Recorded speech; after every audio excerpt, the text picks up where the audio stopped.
He has been called an arrogant, obnoxious loudmouth, a shameless, self-promoting huckster. But to his fans, he's a genius with his finger on the pulse of the nation. Perhaps no radio personality on the air today quite fits the term shock jock as well as Howard Stern does. And his outrageous behavior has taken him to the top. This self-dubbed king of all media has found success in every entertainment market he's set out to conquer: radio, television, and most recently, Stern captured the nation's bestseller lists with his #1 book, Miss America.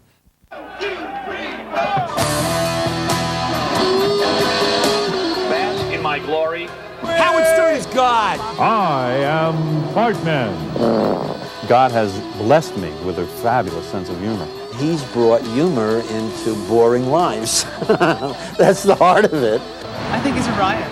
There are so many lawyers in this country who cannot make a living that they actually have to sit and dream up lawsuits. He's everything. There's nothing you can say about Howard Stern that's not true. I say penis. I say rectum on the air. These 5 old coots that sit on the FCC have raped me in front of the whole country. We love Howard! I think that Howard Stern will go down in history as a brilliant social satirist on radio, in books, and probably on film.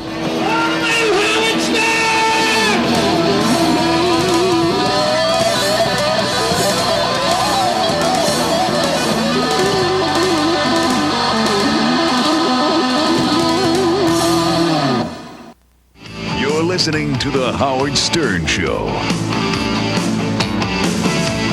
The show where there is no racism. I hope one of the fans vomits on Jane Fonda. Hey, this is my good side.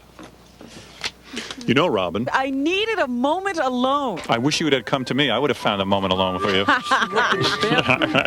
Coming up, Howard Stern, shock jock.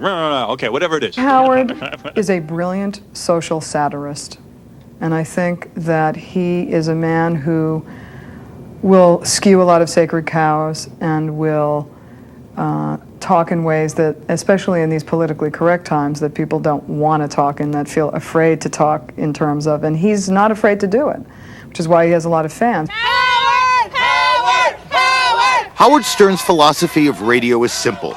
He says whatever comes into his head on whatever subject is being discussed, and the comments vary from funny to crude to offensive. Priests were mooning me. In the world according to Stern, honesty is always the best policy, and silence is never golden. This was my plan since I was 5 years old. I wanted to be on the radio and just do a stream of consciousness radio show. And whenever I feel I'm censoring myself, whenever I feel I'm hiding something from the audience, I go ahead and blurt it out. Because that truth just really does set you free. It's sort of like at school when you see the kid next to you who says, "Do you dare me to give the teacher the finger?" And you think, well, no, but you think, hope he does. Oh, God, he did. I don't laugh at a lot of things. I laugh at really base, crude humor. And evidently millions of other people do too. Apparently so. His radio show has attracted millions of listeners from New York to Los Angeles. At the same time, he has accumulated over $1 million in FCC fines for indecency. Stern has been cited for comments ranging from masturbation and gerbils to Kathy Lee Gifford. Unfair, says Stern, unfair. So what did I say? I used the word penis, I used the word vagina. Ricky Lake uses the word penis, Oprah, Phil Donahue. I think that the FCC was very unfair to Howard Stern. When you see what takes place on television in terms of violence and sex, and then compare that with the occasional scatological, clever comment by Howard Stern, you say, why would they try to drive him off the air? Stern's run-ins with the FCC have hardly discouraged his legion of fans. His admirers include everyone from business people to blue-collar workers, from teenage boys to college-educated women. They have bought over 1 million hardcover copies of his latest book, Miss America, and judging from the record number of fans who show up at his book signings, they are devoted to Howard. If you look at these book signings he has where 15,000 people show up, does Saul Bellow get 15,000 people? Does, John Grisham get 15,000 people? No, Howard Stern gets 15,000 people. Book has been banned in a lot of different places, and I think it's a lot of crap. Stern is on a quest to become the king of all media. He's produced successful television programs on both WWOR in New York and on the E! Cable channel. His pay-per-view specials, like the Miss Howard Stern New Year's Eve pageant, have been lewd and crude spectacles and astounding moneymakers. Now Stern is in production on his first feature film, based on his autobiographical book, Private Parts. Stern will play Stern. Good morning, everybody. Howard traces his interest in radio back to his childhood. It all began on January 12, 1954. Ben and Ray Stern celebrated the birth of their second child, their first son, Howard. And Howard spent his boyhood in Roosevelt, one of the few integrated towns on Long Island. His father, Ben Stern, owned a recording studio in Manhattan, which Howard often visited, trips that seemed to fuel his early passion for radio. I think he got a real good sense, whether his father realized this or not at the time, that this kind of what to him was innocent fun was also a living. During the commutes with his father, Stern was bored by a lot of the radio programs he heard, and so the young Howard began forming ideas for his own radio program. Whenever we would tune in and hear anything remotely interesting, even if a guy dropped a tape in the background, I would go, wow, what was that? That was interesting. If I had a radio show, I would put that on the air and explain what was going on. Stern's father would often berate him, calling him an idiot and a moron. One Saturday morning at the studio, Ben yelled at his son for what the elder Stern considered a childish remark. Because we don't want the Japs anymore. I told you not to be stupid, you moron. When I hear myself on the radio sometimes and I'm really, ripping into somebody, I know it's my father. My father ripped into me on a daily basis. Shut up! Sit down! I hear my father coming out of me, and it just goes off, And it's very much how my father dealt with me. Howard, I don't want any foolish answers from you, otherwise don't answer. And my father's a very funny guy. When he's ripping somebody good, if it's not you, it's funny. It's really good. Don't scream and don't talk not too close. When I give you the signal. What should I say? What's the matter, you stupid? Yeah. Despite Ben Stern's harsh words, Stern had a close relationship with his parents. His mother, Ray, was a warm and outgoing woman, a loving mother. Stern's home was his haven. Howard was from outward appearances, I think, the quintessential shy guy. There are neighbors who remember him in his grammar school years, for example, kind of, skulking home and not looking to the right or the left and vanishing inside his house. Stern's home life was stable. His hometown was not. In the mid-'60s, Roosevelt began experiencing racial conflicts that divided the neighborhood. I grew up in an all-black neighborhood. Everyone was talking to each other about race. That's all we talked about. Classes. The teachers were all phonies. They couldn't even handle the discussion. They would talk about how we should all live together as brothers and we should all be together. What a bunch of hooey. They're sitting in an all-black neighborhood. I'm the only white guy living there, talking about how we should all live together as brothers. Meanwhile, they're not even living in the town where I go to school, these teachers. Though many of Stern's white neighbors had moved, Stern's parents were determined not to join the exodus. However, life for their son was getting tougher and tougher all the time. At school, he was routinely beaten up, his lunch money taken away. Finally, in 1969, the Sterns decided they had to leave Roosevelt, and they moved to nearby Rockville Center. Though only 2 miles from Roosevelt, it had a New England Village feel. Rockville Center was predominantly white and certainly more affluent than its neighbor. The Stern family lived near a golf course on which they could not play because they were Jewish. The 15-year-old Stern still felt to be the outsider. Howard was devoid of the major things that people approve of in high school. For example, what do you evaluate when you see someone in high school? Athletic ability, scholastic ability, abilities with females. I mean, that's basically how we judge each other when we're in 10th, 11th, and 12th grade. Howard had none of those three. On top of that, he was nicknamed very quickly, and this may come as a shock to him, Gunkard Stern. That was his name. And we called him Gunky because he was so incredibly awkward. He couldn't run, he couldn't jump, he had no physical prowess whatsoever in any sport, and he stayed away from it. He hardly went to gym. He cut gym as often as he could.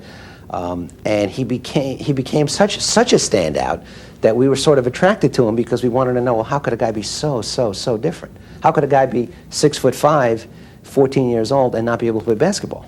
Stern couldn't play sports with his friends, but he could entertain them.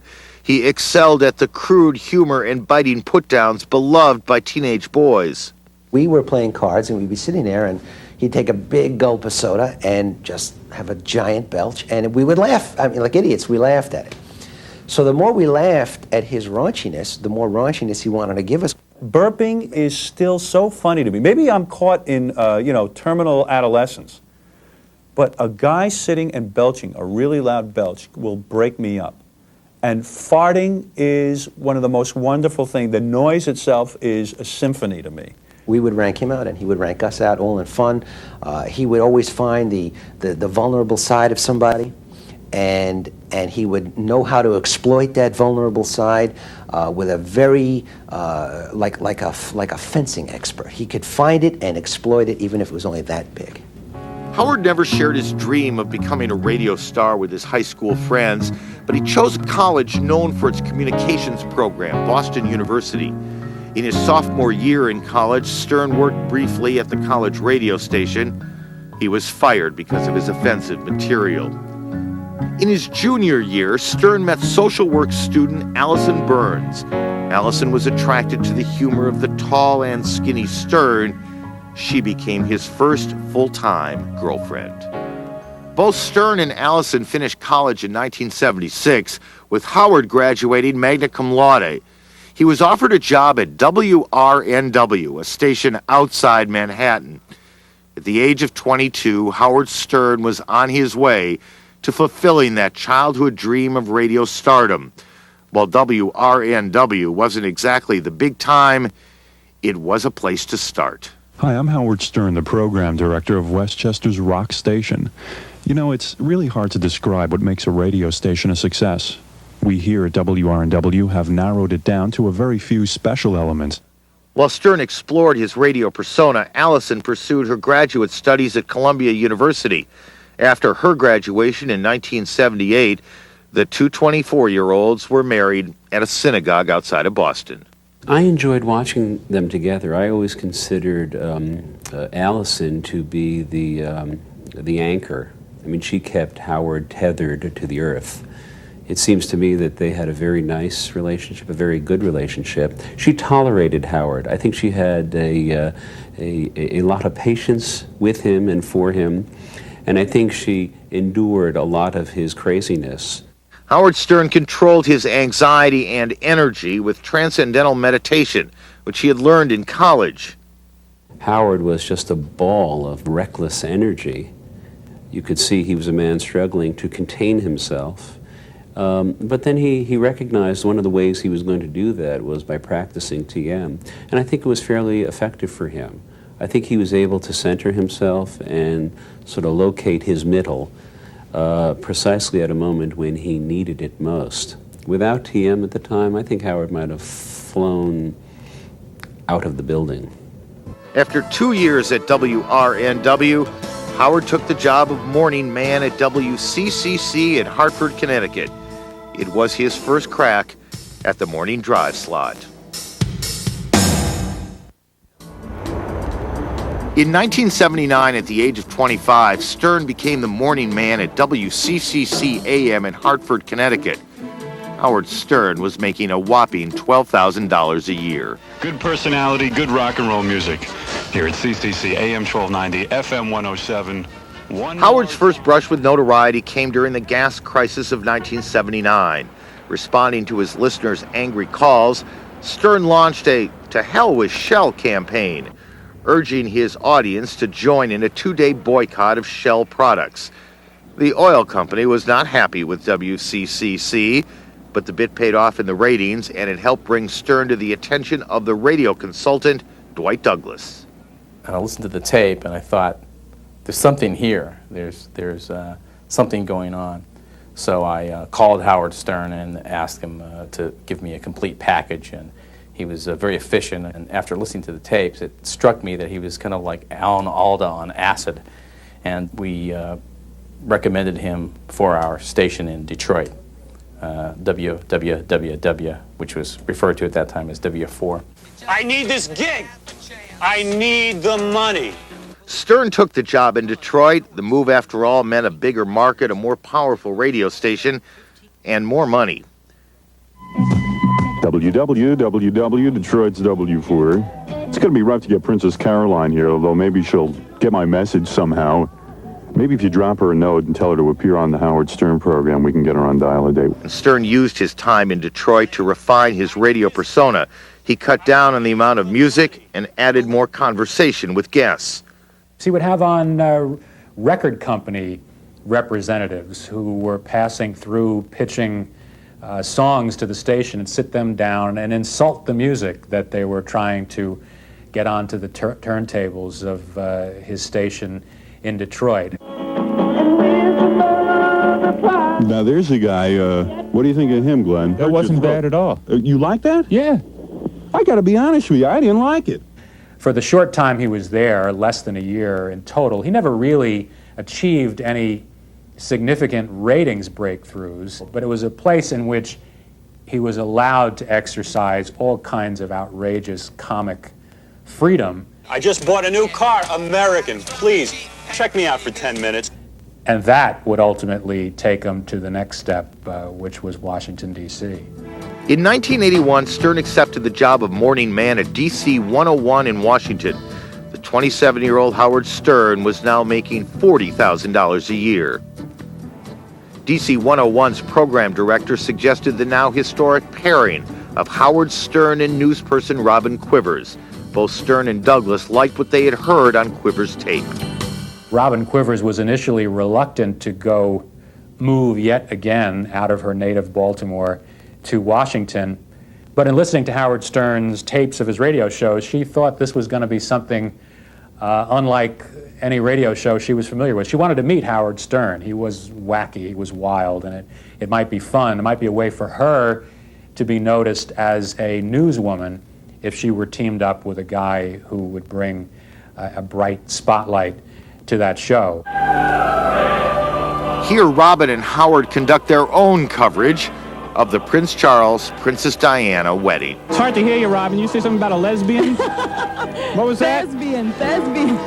Yeah, there are a lot of lesbians over here in England. We've been finding it out. Even Lady Di has a confession to make. Well, I guess some things will come out the closet. Stern found he worked best when he could play off of other people. He developed a think tank to help him with the show. Members of the group contributed skits and songs and just plain guy talk. You got a bunch of crazy people here. What's your name? Steve Chaconis. We never knew when the mics were on. We would sit there and Howard would start talking about something, and I'd have to ask people, well, how was the show today? What did we talk about? And they would say, oh, you guys are doing this, and I had no idea we were on the air. We had mics there. It was like a bunch of guys hanging out, just shooting the breeze and having a good time, and Howard would throw up a topic, someone else would throw up a topic, and we'd end up going with it. Sorry. That's all right, meathead. You ain't really into the Stooges, huh? No, baloney brains. I'm not into the Stooges. You're just down here for your health, right? No, I came down here to take a look at Robin. Rock and roll! One of the songs that Howard Stern made famous in Washington was a song called 50 Ways to Rank Your Mother, which was a series of put-downs about someone's mother. That was written by one of the members of the think tank with a certain amount of doctoring by Howard Stern with the lyrics. She does it with squirrels, Cheryl, in the middle of the street, Pete. She does it all the time. She's got lots of lights, Bryce. She's done it with mice twice. She's everybody's slave, Dave. She never charges a dime. It was in Washington that Stern's wife Allison learned that nothing in their private life was off limits for the broadcast. Allison was pregnant, and she had a miscarriage. And I guess Howard felt that it was better to go on the air with it, and rather than keeping it inside. And Howard talked about it. And I think the worst thing that happened out of that, Howard did not do it to hurt Allison. I think the worst thing that came out of that was that there was a reporter here in town who taped it and apparently played the tape for Allison, and it got her upset for a while. Howard really believed that there was nothing you could do to offend anybody, nothing you could say that was really offensive. Because when you really think about it, what can be offensive about something that somebody says? Nothing was sacred to Howard Stern. He lampooned everything. What is it, Ma? What do you want? Beaver, did you wash up for dinner? Sure, Ma. And Wally, did you wash behind your balls? Oh, sure, Ma. I always wash behind my balls. Let me see. Come on, Ma. In 1982, an Air Florida jet crashed into a bridge in Washington, D.C. What Stern did in the aftermath of the tragedy shocked some Washingtonians almost as much as the crash itself. And it firmly established Stern as the most radical and, to some people, the most offensive presence on the Washington radio scene. When the plane crashed at the 14th Street Bridge, I said on the air, someone ought to call these guys and make them accountable because there was ice on the wings. And I said, let's call the airline and ask them if this is going to be a regular stop or something. People started tuning in to hear what the outrageous morning jock at DC 101 would say or do next. Stern's ratings and those of the station soared. Kung Stern, a humble, easygoing disc jockey and a master of kung fu. Because he was known to take an occasional woman. An occasional woman? Let's be honest here, man. I've been known to take more than an occasional woman. What do you think I am, some kind of wussy or something? Stern had only a short-term contract with DC 101, and near the end of that contract, NBC in New York called and offered him the afternoon drive slot at WNBC AM. Stern said yes, and then used his last 3 months at DC 101 to harass the general manager, who had never really appreciated him anyway. So finally, Howard goes on the air and takes this complaining about how much money he's making to the next level, and goes on the air and reports that he's only making $84,000 a year and that the general manager is making $364,000, and pegs the number, says the exact number that the man was making. I guess he found out some way, right? And boom, that was the end. Howard Stern was off the air in Washington, but he was on his way to realizing his dream of radio stardom in New York City.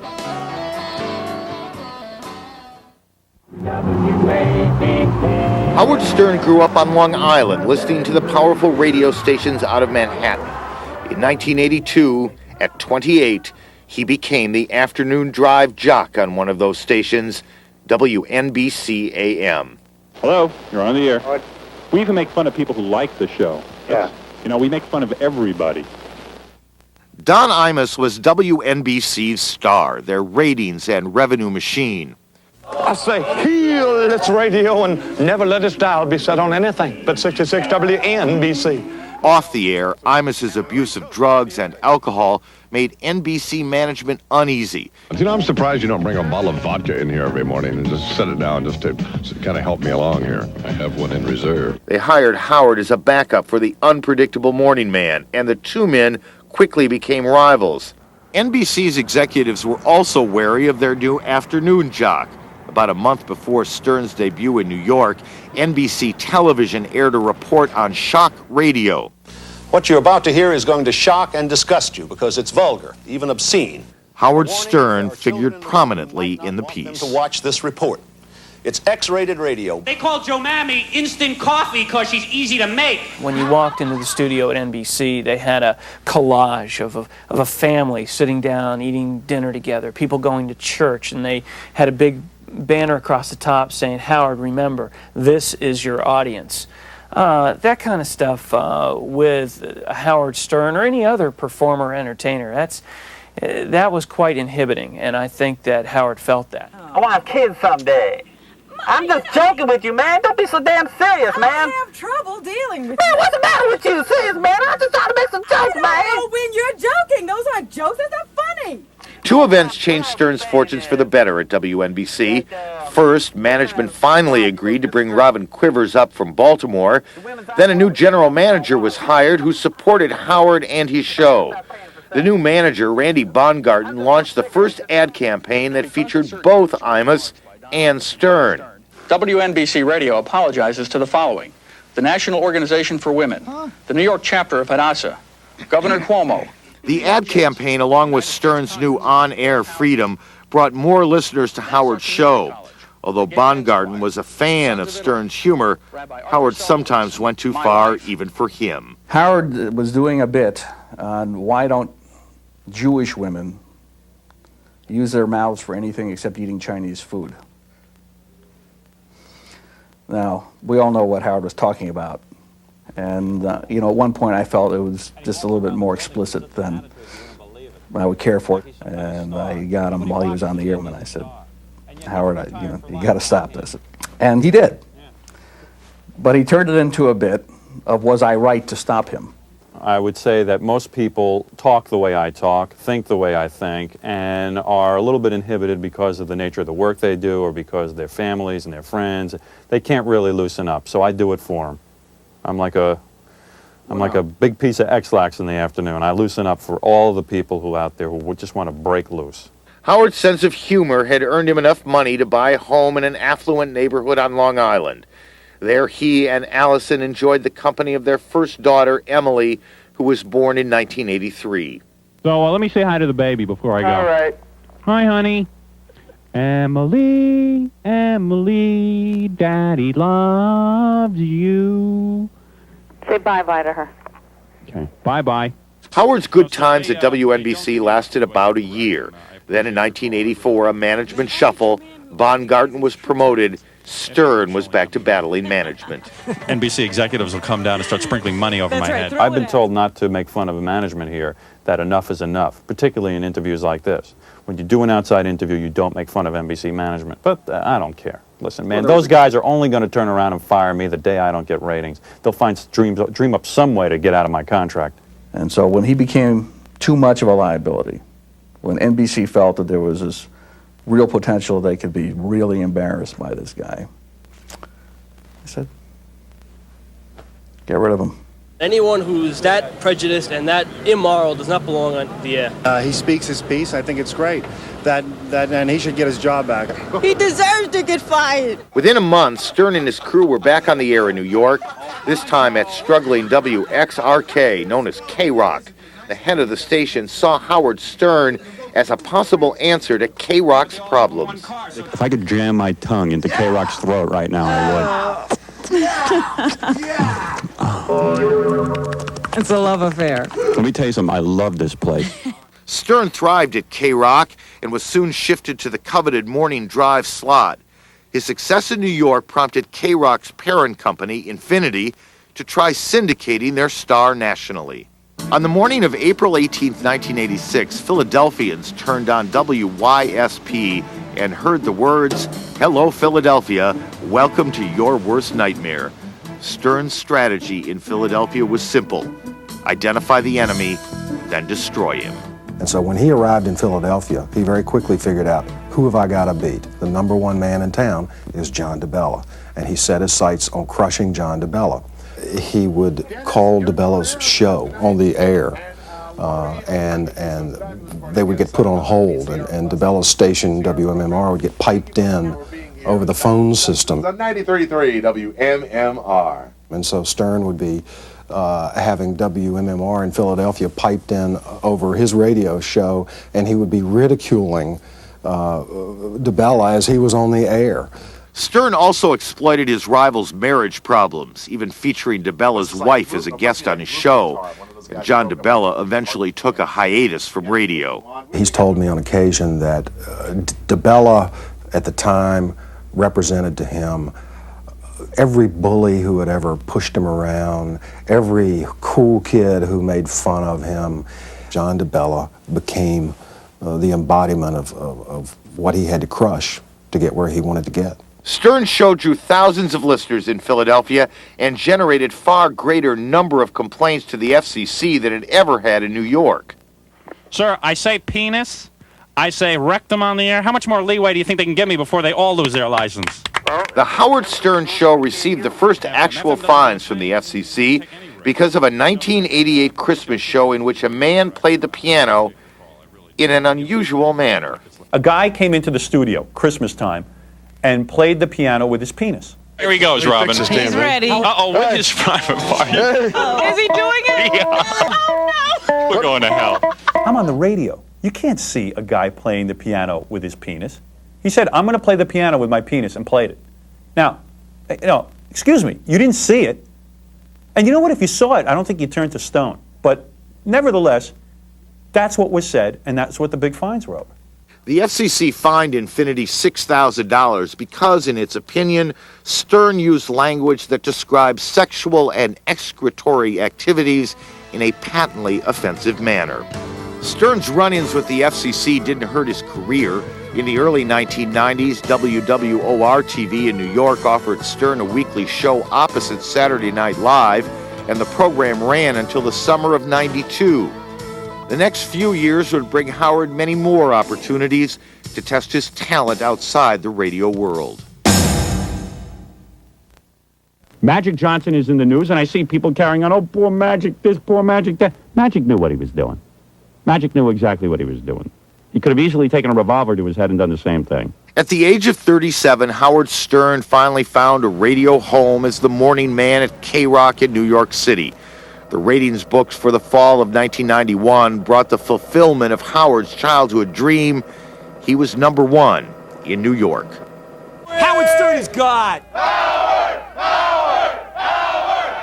Howard was reaching 1 million people a day, and his fans were staying tuned longer than usual for radio listeners. I'm self-confident about one thing in life, and that's radio, and doing that radio show. When I'm doing that radio show, I'm full of confidence. I work the controls, I work the microphone, I control everything. I love being the orchestra leader, and I love being in just having all of that control. So radio to me is the most perfect medium. Everyone knows if you get cancer, you start digging your grave right now. All these guys who think they're going to beat it. The radio program sounds like Stern having a long, spontaneous conversation.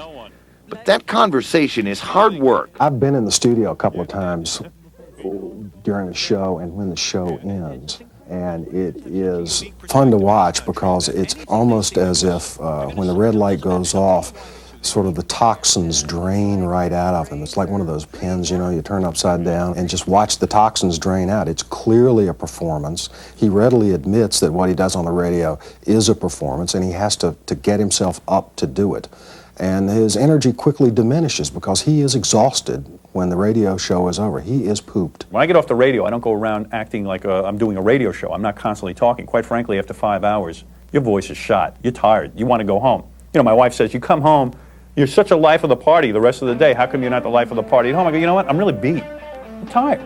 In the early 1990s, the Howard Stern Show continued to make its way across America, picking up stations in Los Angeles and Cleveland, in Dallas, and in upstate New York. Howard Stern had proven that he was more than just a local phenomenon.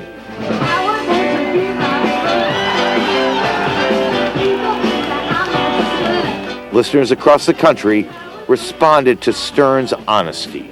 Because he's so in touch with himself, he has the ability to be in touch with everyone. And you'll hear people say all the time when they talk about Howard, well, he says the things I'm thinking about. He really touches that nerve. And the thing that's in all of us, the things that we can't say, the thing that society says we can't say. 1992 brought a dubious achievement in Howard's career, his appearance on the MTV Awards. Allow me to demonstrate the greatest farting powers of all. Stern had greater success with another 1992 television project.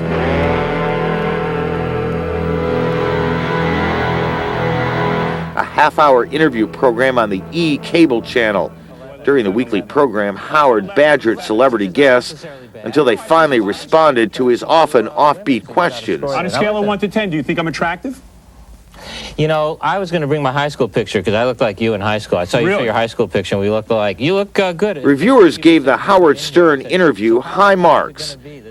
Bask in my glory, respect my total domination of the media. Basically, humble yourselves before me. Meanwhile, the continued success of Stern's radio show brought him fame, fortune, a stack of complaints to the FCC, and the fines to go with them. Every time my career would go to another high, when I went to _1 in Los Angeles, New York, and Philadelphia, it was a triple header there. Boom! Next day I get hit with fines, $600,000, $700,000, $800,000. Some pretty hefty fines. The FCC levied a record $600,000 against Stern for a series of bits that included comments about masturbating to a picture of Aunt Jemima and Pee Wee Herman's arrest in an X-rated theater. If Pee Wee Herman is masturbating in a theater and I get on the radio and I say, okay, Pee Wee Herman was masturbating in a theater, I think it's disgusting. I really do. I don't care that it's a porno theater. If I go into a theater, I expect to be able to sit there without this guy's gunk flying onto the back of my head. I think it's absurd. Why should I have to sit there while some pervert is doing this kind of thing? There's videotapes you could take home. You could masturbate at home. Why are you masturbating in a movie theater? I dared to ask that question, and I got socked with fines. The FCC baffles me, and the fact that no other broadcasters in this country have come to my aid is mind-blowing. If I called up, 50 broadcasters, and I said, send me $100 to go and put together a campaign for freedom of speech for broadcasting, they would send me the money. So it's not that they don't want freedom of speech or freedom of the press. What they don't want is to be associated with Howard Stern because they don't like his act. Look how the media has shifted as a result of what I do. Stern, however, does have the support of the people who matter most, his employers at Infinity Broadcasting. Howard Stern is important to Infinity because he generates millions of dollars in revenue and will generate millions more in the future. He is their main player, their number one, their feature. He's the franchise, so to speak. The book has been banned in a lot of different places, and I think it's a lot of crap. In October of 1993, Stern's first book, Private Parts, hit the stores.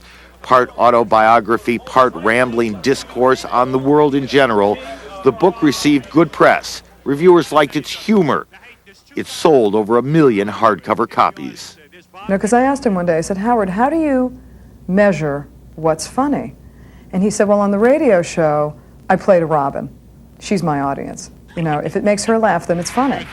I don't even know what's funny. I don't say it to be funny. I just say it because it's in my head. Stern's book signings attract a diverse group of fans, a fact which surprises the many people who stereotype Stern's fans as undesirables. First time I had Howard at CNBC, an awful lot of people asked if they could come to the show, and we weren't using an audience at the time. So they said, it's all right, we'll just sit on the floor. And I looked down, and instead of a group that looks like it might be asked out of Port Authority bus terminal, here were very nice-looking people. Some of them looked like associate professors in English at Princeton and their wives. That's the thing. Everybody wants to make the Howard Stern listener some sort of weird liberal or freak or whatever, and over a period of time, one starts to realize that there seems to be bankers and homeless listening. By the end of 1993, Howard Stern was a 39-year-old husband, father of 3 daughters, and a national radio star. His earnings for the year were estimated at $7.5 million. Not bad for an awkward kid from Long Island. The poor cops, they're all broke, and all you do is read about $13 million in overtime. You meet these guys, they're making $30,000 a year, getting shot at. The poor bastards have to sell coke just to make ends meet. They got a hold-up drug dealer. I guarantee you what I'm doing is the Lord's work. I am absolutely making people laugh at the most miserable part of their life. That's the morning commute. The making of a scumbag. Howard Stern. Mr. Hell. Yeah, Mr. Hell. With the mainstream success of his first book in 1993, Howard Stern became almost respectable. A dangerous situation for him. Every time I see myself going, oh, I shouldn't say that, it's bad for my image, I go, what image? There's no image here, man. What am I doing? That's precisely why people like this show. You got to watch out for that. Don't become a star. And now, please welcome the king of all media, Mr. Howard Stern. Stern's pay-per-view special, the Miss Howard Stern New Year's Eve pageant, put to rest any speculation that he'd toned down his act.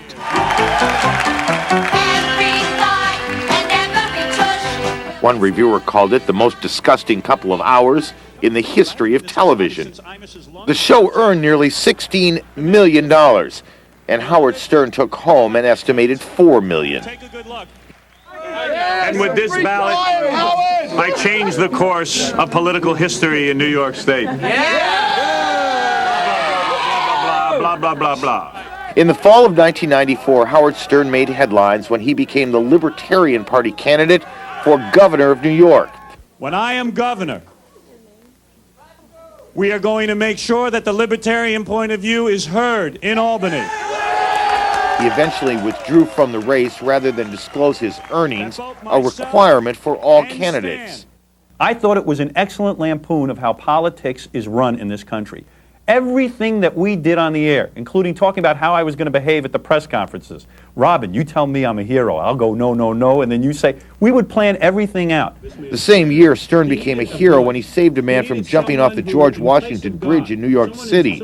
Stern kept the man on the phone until police could come and rescue him. Through laughter, he knew I was the one man on the planet that could get him laughing again. That's why I believe he chose me. In 1995, Infinity decided it made good business sense to settle their fight with the FCC. Infinity paid $1.7 million to the U.S. Treasury, but admitted no wrongdoing. Soon afterwards, Howard Stern thrilled booksellers by publishing his second book. Much to the dismay of the Miss America pageant committee, Stern titled the book Miss America. I always thought the notion of Miss America was kind of funny. You know, my father used to dress up as Miss America in these beauty pageants thrown at the local community center as a goof. You know, he was part of these funny little shows. I looked like a Miss America that just had sex with half the country. And I thought that it was fitting. When I looked at the picture, I said, this should be the cover of my book. It's a disturbing looking picture, and I look like a real sloppy Miss America. In Miss America, the 41-year-old Stern revealed that he suffered from obsessive-compulsive disorder for almost 20 years. Everyday acts became complex rituals. So these compulsions just keep coming in waves.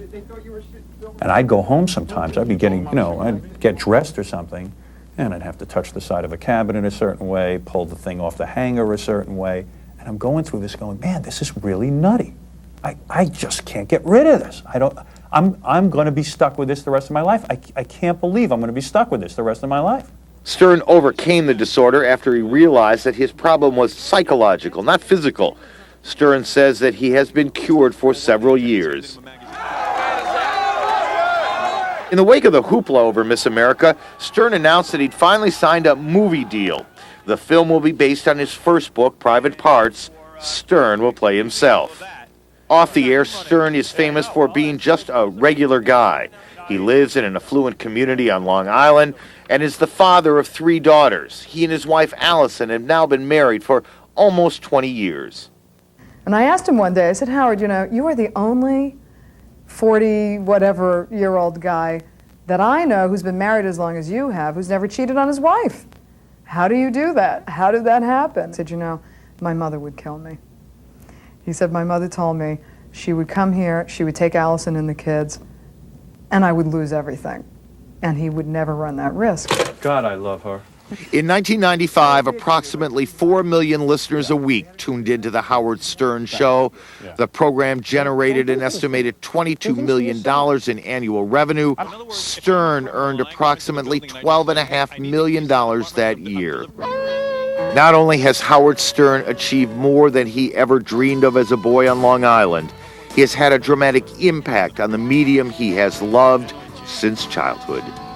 One of the things that Howard has done for radio is he's demonstrated the power of it. He's the voice of our usually bridled unconscious, or that it's fun to hear him say the thing that you wish you would say but you're too well behaved to say. Certainly haven't seen or heard the last of Howard Stern. In fact, I'd have to say that he's, in a lot of respects, at the top of his game right now. People have said, well, who's the real guy then? And I think that the real guy is, you know, we all have different facets of our personality. What you hear on the radio is really me. It's all my beliefs, it's all the things I feel, it's what I think is fun. I'm going home, so are you guys. attorney that has to be hired to defend the case, and all the lawyers end up making money. Yeah. This is a big to-do about nothing. Here is a guy, it's a nuisance. I don't know if it's nothing. Come on. The airline cannot control a man out of control in the air. Stewardesses are not equipped to handle a guy making duty in the first class section. Anybody that crazy. So a lawyer reads this, I am upset for the other passengers. Now, who would even think of this? There are so many lawyers in this country who cannot make a living that they actually have to sit and dream up lawsuits. They're going to sue the airline. Sure. Our passengers were subjected to a man making duty, like the airline had this planned. Oh, They for were God's negligent. sake.